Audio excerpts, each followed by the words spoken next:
You're kidding me. I don't know how this keeps happening, but tennis ball ended up right in front of my cedars. Seems like it's just been lost over here. I think I gotta do something about it, and I know just the thing.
Another beautiful sunny day, and welcome to another edition of the Wandering Ukie Cheese Cafe, your one-stop shop for everything related to microbrews, home renovations, grilling, cooking, and a whole lot of insanity such as me digging up my yard for a makeshift golf course. You'll walk away sometimes learning something new. You may laugh, you may cry, you may be confused out of your mind, and if you're feeling all of the above, then I'll know I've done my job properly. So before I get started, then take my usual cue at the bottom to hit that subscribe button, because I'm always producing new content, short stuff, long form videos, but that way you'll keep updated with it. So end the work, beautiful day, and you know my routine for the best way to celebrate the sun. It's gonna be a little bit of brewing. So just in case you're wondering what kind of brew I'm gonna be doing, it's not gonna be a New England IPA, it's nothing fancy. I kind of feel like I want to go jumbo format, or maybe I should say,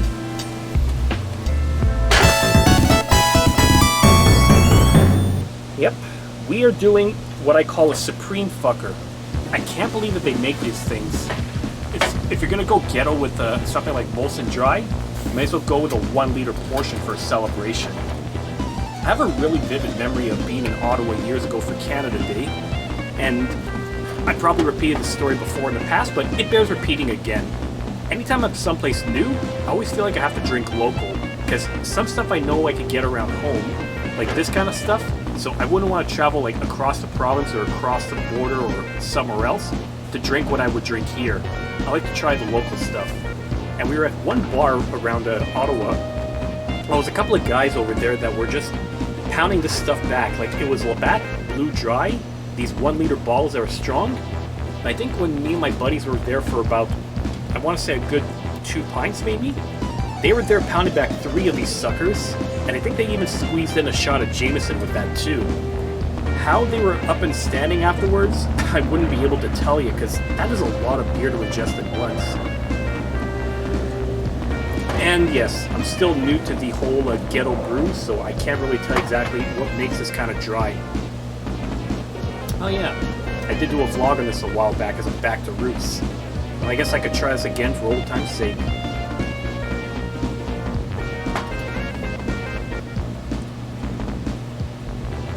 Hard to describe, but I think I can see why it's a dry one. Oh well. This is definitely one I'm going to be pacing myself with, so stay tuned. We'll see where we go after this. Beautiful. Yeah, it's going to take me a little bit of time to finish this one off, so I should probably pace myself a little bit and consider my supper situation right now. So, one of the things I've been having an itch for today was yet another pizza. And I'm thinking to myself that, man, I've probably made more pizzas in the last 6 months than I have in my lifetime now. All because I learned how to make everything from scratch. So luckily I have a bit of... I was going to say luckily I have a little bit of sauce left in here that I can use for pizza, but it's actually a minimal amount.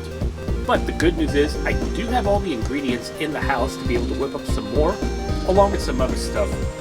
So if you've been following me for a little while now, then you'll see in the top right corner there's a little card for when I first made all-dressed pizza from scratch, right down to the dough, right down to the sauce. I didn't make my own pepperoni, nor did I make my own cheese, because that's time-consuming. Obviously, you want to make your own cheese. You're probably going to need to, rent a cow to milk it as you go along. At least I think that's how it works. But I guess if you want another tutorial yet again, I guess in case you don't mind, I'll whip up another batch of dough and sauce just to give you an idea. And we'll see what form of salty pig I'm going to use tonight. Because let's face it, when you're doing pizza, you always have to use some kind of salty pig. It comes in various forms, and it's all around delicious. So why don't we get started now?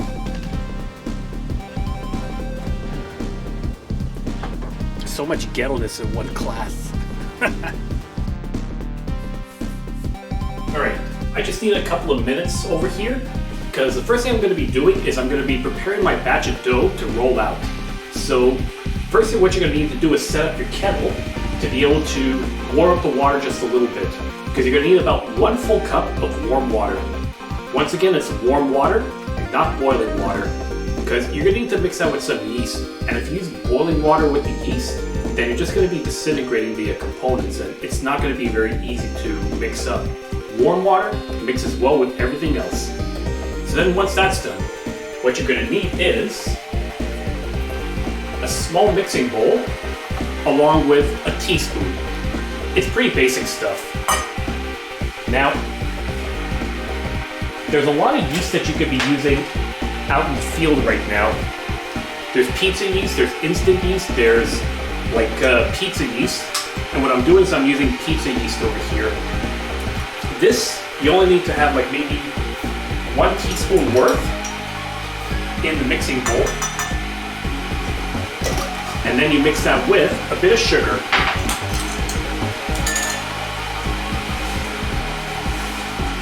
If you've been following me for a little while, you'll know I'm not the kind of guy that uses sacks of sugar because I don't have that many reasons to use it. So I just get these pack of cubes, and 1 cube over here is the equivalent of 1 teaspoon, which is exactly the amount that you need to put in with your yeast. Put that all in the small mixing bowl. Let's check the temperature. There we go. So, I just felt it, it's warm. It's the perfect temperature to be able to start mixing it. So what I'm going to do here is I'm going to get a good 1 cup of warm water. Here we go. I'm going to keep that aside here, and then what I'm going to do is I'm going to add it into the small mixing bowl here with the... Okay, I feel kind of like a jackass now, embarrassing myself on camera. Alright, switch angles, switch it. There. Not quite boiled, so it's just the perfect temperature. what you want to do is add all of your water into here with your yeast and your sugar, mix it up, and then what you're going to do is let it sit for about a good 5 minutes so that it can all mix together. The way that you know it mixes well is that you're going to start seeing a little bit of foam building up at the surface of the water. That's going to tell you that it's ready to be mixed. So keep this aside for now, and then afterwards you can start preparing the rest of your ingredients for the dough. Once again, dough is pretty basic to put together. So once again, while you're waiting for the yeast water to fix up, what you're going to do is you're going to get yourself your food processor to prepare the rest of the dough. So I'm sure you've seen this before, but I feel like recapping it again. Most food processors are going to come with multiple kinds of blades in here. There is a standard issue steel blade you can use to cut up a lot of stuff, but my suggestion is don't use this one, because all this is going to do is, if you're making your dough, this is just going to disintegrate it. Each food processor also comes with this plastic blade here. This is your dough blade. Now what this is going to do is mix up all properly for you and not chop it up like, chopped liver. I think it's chopped liver because that's something my mom used to say a lot. Teaspoon here. So the next batch of your ingredients for your dough is going to be 1 teaspoon of salt. Salt is like an ingredient in everything in every meal. Basic flavoring. There. 1 teaspoon of salt here. No more, no less. And then next is flour. Basic flour. And for this amount, you will probably need about a good 2 cups worth. I'm gonna improvise and make it like 2 heaping cups, just to make sure this dough doesn't get so sticky. Because your rule of thumb when you're working with dough is, and I'm sure if you remember my pierogi video in the past, I gave the same pointer there. But here's a good reminder. If you have too sticky dough, you just need to add a little bit of flour, and that's going to harden it up. If your dough is a bit too hard, put some water in to moisten up a bit. It's basic science. So you put that in, close up the food processor, and of course you start mixing it all up once your water is ready. Now let's see how this is looking. Okay, this hot water might be a bit too hot because nothing's building up at the top. Hoping for the best now. Yeah, this might have turned out too hot because there's no foam building up and it's been about a good 7 minutes. I mean, it's not the end of the world, obviously. It just means that, actually, I don't know what the implication is. All this to say, once it's been 5 minutes with this pizza dough yeast, you just have to start mixing it with the rest of your stuff in the food processor. Now, I'm going to warn you, this is going to get kind of loud. It may annoy you over in your side if you're listening to it. On my side, the worst thing that's going to happen is, well, you're probably going to have a cat that wakes up to this noise. That's a risk I'm willing to take for good pizza.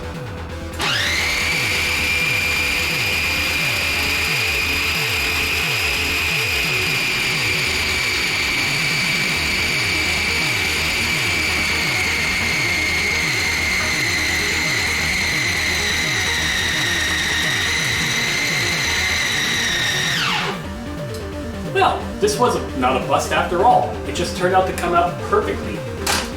Here's how you know that your dough is mixed properly. What's going to happen is that you slowly add in the water once you're mixing up your flour and your salt, and then as it mixes along, it's become this result here. 1 clump of dough that you can play with, have fun with, have your own way with, whatever you're into with this kind of stuff. Obviously there's a little bit more prep work to do for this, but we'll get to that in a second. So once the dough is mixed up, the next thing you're going to need is a large mixing bowl here. And what I'm doing is I'm sprinkling a little bit of olive oil. The idea here is that you can mix your dough into this so that it's not going to stick whatsoever, and it's going to be able to, basically not stick to the bowl as it's rising up. Because you're working with yeast, don't rise whatsoever. Obviously, depending on how you mix the consistency of your dough, it may be a little bit sticky too. So what I like to do when I'm working with this is I take a little bit of extra flour, add it to the dough in the food processor. You don't have to go crazy with it, just like add a spoonful of it. Because if you have dough on the surface of it, then this makes it a lot easier to handle and manipulate. Might have some runoff over here, but that's almost unavoidable too. So take the dough, mix it in the flour that's in here, then, okay, it's not as sticky as my previous times I make this, which you didn't see on camera whatsoever, so anyways, you just knead this up a bit, manipulate it, and then you just throw it into the pan, the bowl, and then you let it sit for about a good 30 minutes. You can cover this up with maybe a cloth, maybe some saran wrap, maybe something with a solid surface, but the idea is you cover it up so that this could rise up for a little bit. Now, 30 minutes is the recommended amount for this kind of yeast to work with, but if you put it a bit longer, it's not the end of the world, because it's still going to mix pretty properly. Alright, so I'll cover that up. And then while I'm waiting for that, I guess I can give you a demonstration again on how you can make your own pizza sauce. Obviously, there's going to be a lot of recipes you find on the internet, but this is the one that I found first, and by far it's the best for me, because it's the simplest, and you can basically make this with every single ingredient you can find in your house. Happy times. And here we are again. Okay, so before I get to the sauce, I'm going to need a little refill. Beverage break, everyone. There. I think I'm on like practically my second pint on this, and I'm still not done this bloody thing. My God. Okay, so the next step to make your sauce, you're going to need to get yourself one medium mixing bowl here, and, well, possibly a giant mason jar. Because what I'm about to make is a good copious amount of it that you're going to need a large jar to store. This could be frozen, it could be kept refrigerated. You could even share with friends and family. That's what I've done before. I like to share my cooking with people. So first ingredient you need is some basic tomato sauce right here. And once again, I've emphasized this before, but I'm going to emphasize it again. You don't need to go for, fancy name brands. Go for no-name store brands, and it's going to get the job done too. Because once you have all of your ingredients added in, you're not going to notice. And if after all the ingredients are done, you still could taste the no-name brand here, might I suggest that you get your tongue checked out, because nobody fucking cares. So you open this up, well, like so. Haha. Just kidding, everyone. You need to get a can opener. You don't use your choppers to open up a can, because no one on this planet has a good enough dental plan that they're going to damage the perfectly fine teeth just for the sake of pizza sauce. And if you do, well, you probably got bigger problems than this. Now, you would probably need about half the size of this, but like I said, I'm going to be doing a larger amount. This size is around 680 milliliters. Other cans you can get in some stores are around 340, so you're fine. Let's put half the can in here. There. And one important thing to remember too is tomato sauce is not enough to make a good pizza sauce for a very key reason that I probably pointed out before. If you look at the consistency, this consistency is way too watery. It's not going to be as thick on your pizza when it's cooking, and it's also going to splash on you too when you're preparing it. So what you need for this amount is going to be a small can, like 156 milliliters of tomato paste. Add that in and then you mix it up. This is what's going to give it the thickening factor. Yeah, so here's a little example here. Look at how thick this thing is. It sticks to your spoon like it's drywall mud. That is not an endorsement for me to say, go eat drywall mud. Don't be stupid. Empty out your can here. Mix this all up, and then you're going to notice too, well, you could use a spoon, or you could use like a flat spatula, and that'll get the job done too. So as you're mixing this in, you'll notice it's going to be blending in with the sauce to thicken it up, which is why I said this thing is a thickening agent. Excellent.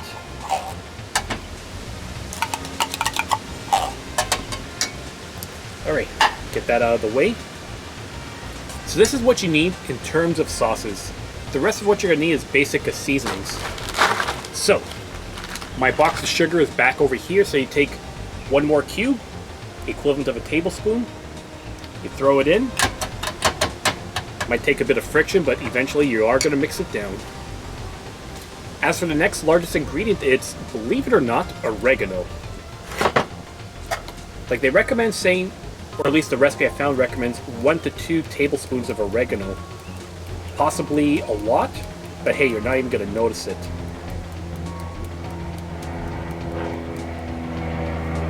That's that. Luckily, everything else is done in smaller quantities. Next will be, oh, they actually say half a tablespoon of salt. Well, technically they say half a tablespoon of garlic salt, but for my purposes, I don't have that. And I'm just going to go a little under half a tablespoon, because that's still a huge amount when you really think about it. Then you're going to use some fine ground pepper. This one, luckily, you don't need too much. Just 1/4 teaspoon. Like that. You got the oregano, sugar, salt, pepper. And then actually your next ingredients are going to be granulated garlic and onion powder. Or granulated onion if you can find that in your store. Some places I go to only have like onion powder, which is like a very fine powdery texture. It's not the same as the granulated. This you're going to need about half a teaspoon worth of each. Let's top it up a bit. There, garlic is in. And then next, it's going to be your onion powder.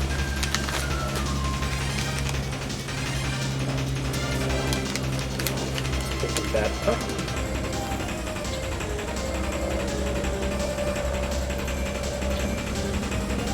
Okay, I'm going to stop short of a half a teaspoon because I got some runoff that went in. And there you go. And then once all that's done, you just have to give it a really good mixing. And you'll know it's done well when everything is really blended in. And there you go. Basic tomato sauce right at your doorstep. Wait, at your doorstep? That's implying I'm quitting my job and starting a door-to-door tomato sauce or pizza sauce sales. Ah boy, the things that you say. So I'm going to mix this up, let it sit. Then once I transfer into the jar, I'm going to do this again for round 2 because I still got half a can left of this stuff. So we'll be right back.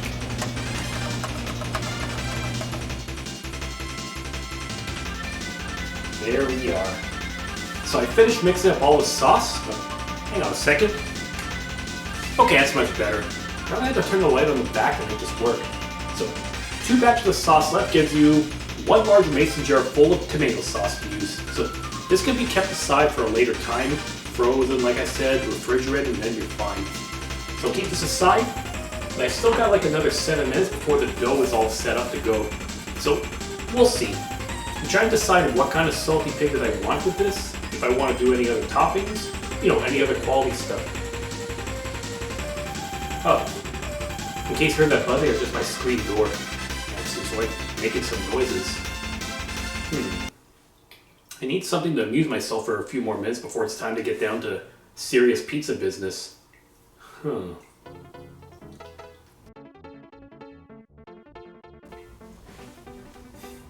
Aw.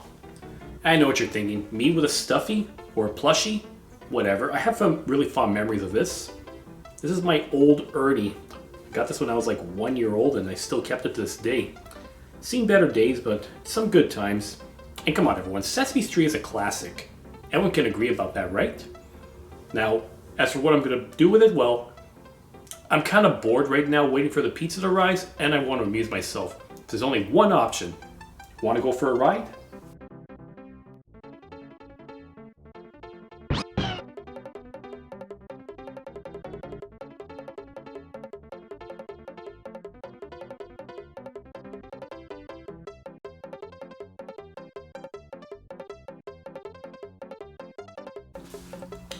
Yep, Yoshi is not amused.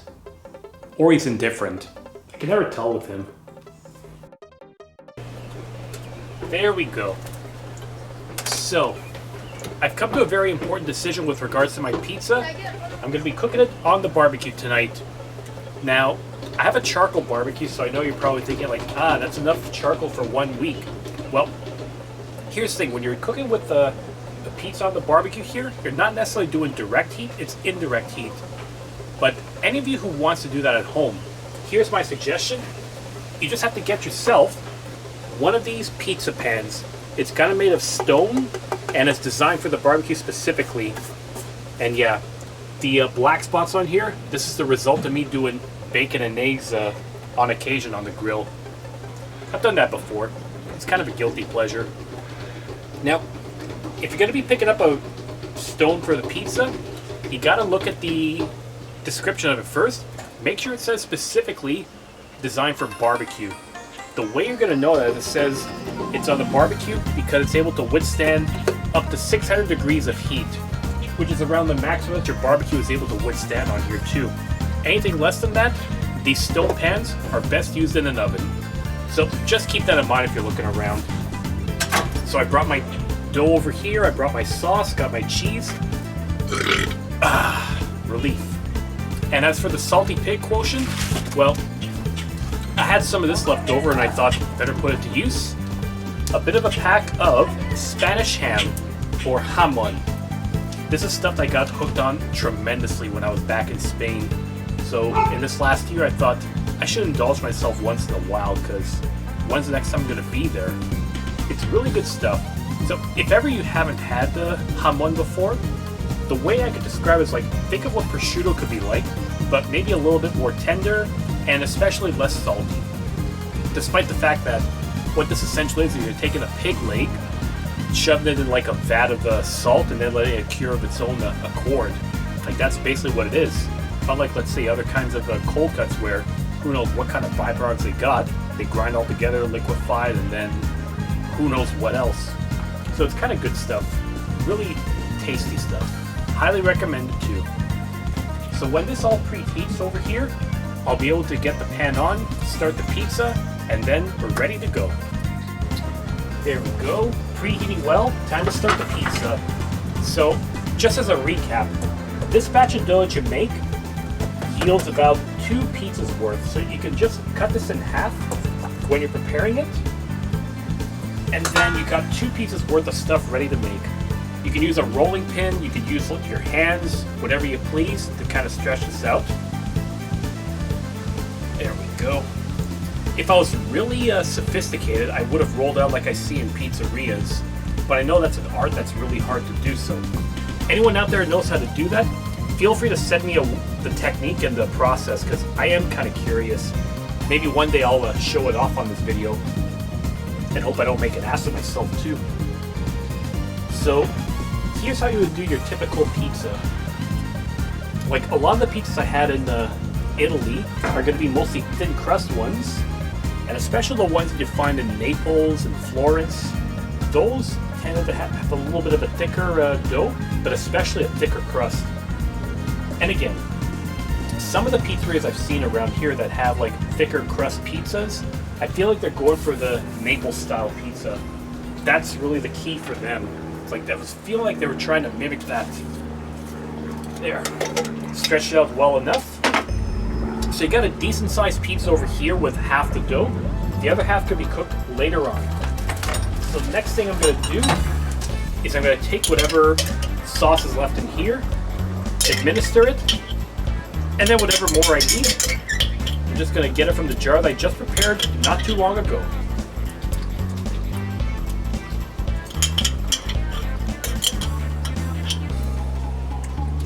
Okay, so just enough to kind of spread it in the center. So let's get other sauce ready. I think this stuff is really inexpensive to prepare too. Maybe one more spoonful. Voila. 200 degrees, we're getting there.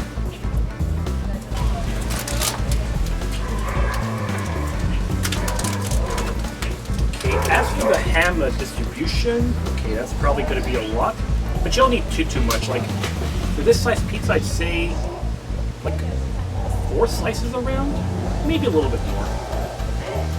You don't have to overdo it too much, because it is salty pig after all. Even though salty pig is like one of the greatest gifts of life since sliced bread. Sliced bread being invented last week, I think. At least how the joke goes, right? It's a Simpsons bit in case anyone's wondering, because I'm sure someone's gonna ask, what the hell is this guy on?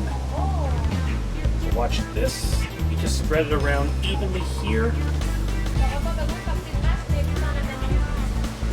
So 1, 2, 3, 4. I think I could probably get away with 5 slices on this.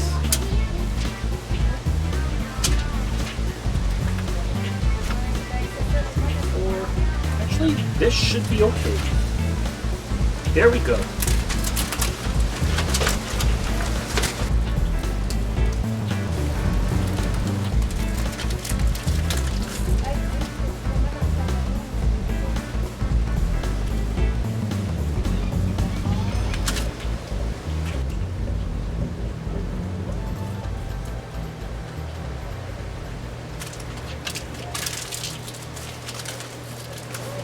There. Cheese is well distributed now. Huh. Still only at 200 degrees in the barbecue. Better get this lit up again. I swear, ever since I got rid of my usual starter stuff, it just hasn't been the same. Hopefully, one more cube does the trick. Come on, magic cube, work your magic. What, don't count on it? Oh wait, this isn't one of those 8 balls, is it? Well, while this is heating up, this is all spread out, but I think there's a few other ingredients I can add to this too. Watch the magic trick. Well, I'm figuring if I'm going to be doing some pizza, I may as well take advantage of the herb garden. So, my sweet basil over here has a lot of big leaves, so that's like a no-brainer that I pick off some of the big ones here, and then top it off on the pizza. Yeah, really good. And then once again, the beauty of this is that there's going to be a lot of smaller leaves that are lacking nutrients because all these big ones are sucking it all up. But once you pick those, then any of the nutrients that are gathering into the plant are going to go directly into the bigger leaves. Like really, that's the key for all of this stuff. Okay, one more here. So I'm going to be gathering enough basil. Some Genovese basil for good luck. And then let's get some oregano for good measure too, because I got plenty of them. Like enough leaves I could share with people or do enough cooking with this like I did last year. So I'm going to wash this all up, chop it up, or at least just get the leaves off of the branches, then sprinkle on the pizza. There we are. Everything's washed. Let's get this all in. First, we're going to put the basil on. There. And you don't have to chop it up at all, honestly, for the basil. You just have to spread it around, make sure that the flavor is evenly distributed. Voila. There. Plenty of leaves of basil here. Oh, let's get this one on. Oh. Let's tear this off. Yeah, something took a chomp up of this, so I didn't feel like using it again. So there. Genovese basil, sweet leaf basil. No, sweet basil, not sweet leaf. Had a Black Sabbath song in mind for a second there. So once all the branches are in here, then I can administer my oregano. Oregano, when it's fresh, has a bit of a pungent taste, so the best thing I could recommend for this is to let it cook for at least 15 minutes or so. That way, it's able to just crisp up, dry up, and then it's able to blend in well with the rest of the flavors here too. And yes, it's plentiful too. Okay, this is as good as it's gonna get. Let's get this pizza in here. There are some embers, but it's gonna cook pretty well. So, on 400 degrees, it's gonna take about 20 minutes to cook. Could be more, could be less, depending on how your temperature is looking, but you could just play it by ear if you've cooked enough pizzas. Well, it's been about a good 20 minutes over here. Let's see how this pizza is turning out. So, ooh la la. Ha ha. So there you go, everyone. This here is jamon pizza. Nice Spanish, but well done on the grill. You can't mistake it for anything else. So what I'm gonna do is I'm just gonna, well, first close this. I'm going to slice this up into pieces, get it served, and maybe get another pizza on the grill for later on. So we'll be right back. There we are. So, time to enjoy a little bit of pizza from the barbecue.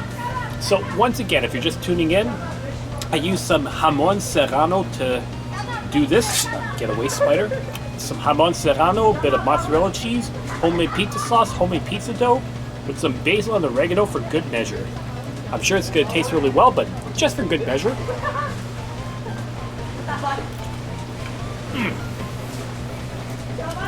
Such a beauty. This is the way it should be.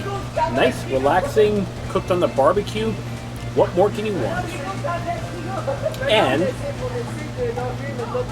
just in case you're wondering like how I'm doing my jumbo supreme fucker, I'm not doing that anymore. I went for another round, and possibly my final round. I went for Boreal IP du Nord-Est, or as I like to say with my guy friends, just a legendary bear juice.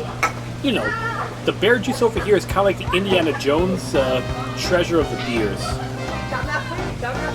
Okay, I got the theme song stuck in my head now. Oh well, what can you do?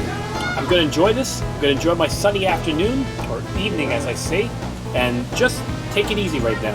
Thanks for watching this edition of the Wandering Ukie Cheese Cafe. So if you like what you see, you know what to do. Yeah, follow the directive down here. Hit that subscribe button below to get some future content updates. Hit the like, leave a comment if you want to hear a request, or spread this, share with anyone else who think is going to enjoy this too. Hey, what can I do? I do this to amuse anyone from, well, I probably had a better expression before, but we'll see. Catch you later, everyone.